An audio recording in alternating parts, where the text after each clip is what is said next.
else wants to add to that? So I was gonna say oh, sorry. No, go ahead, Innocent. All right, happy Sabbath, God's people. Yeah, in terms of flesh and blood like us, I was just looking at the condition of the human beings at that point. So this is Son of God living the highly exalted position to fulfill, in order to fulfill, God's word, the justice that is deemed for us, because wages of sin is death.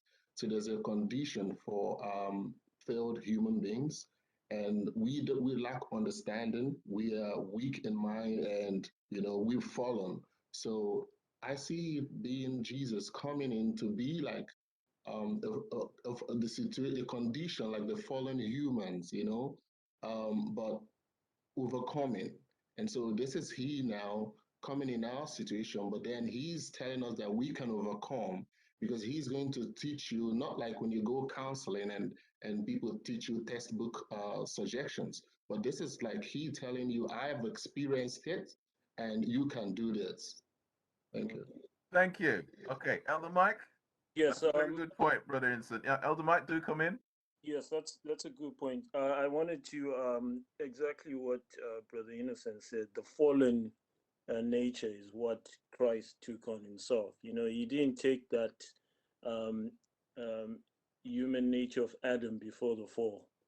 He took our fallen nature 4,000 years after the fall. Amazing, when we think of that. It is, isn't it? So, Yeah.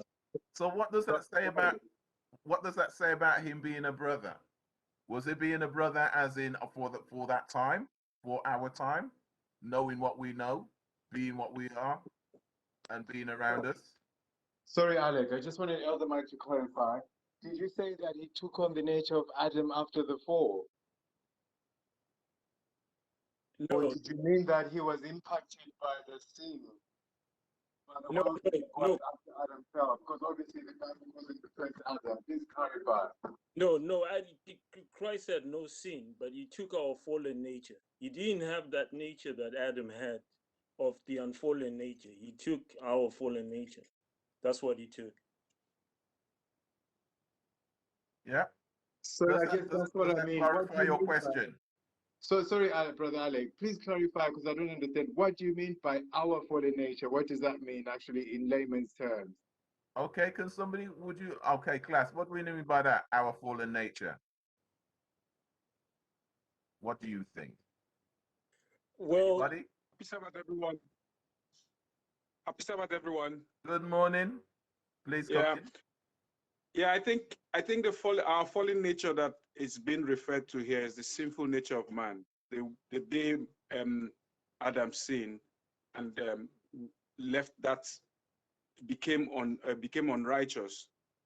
That sinfulness is our nature. It's turned into our nature. So when we're born into that sinful nature. That's why people refer it to our fallen nature.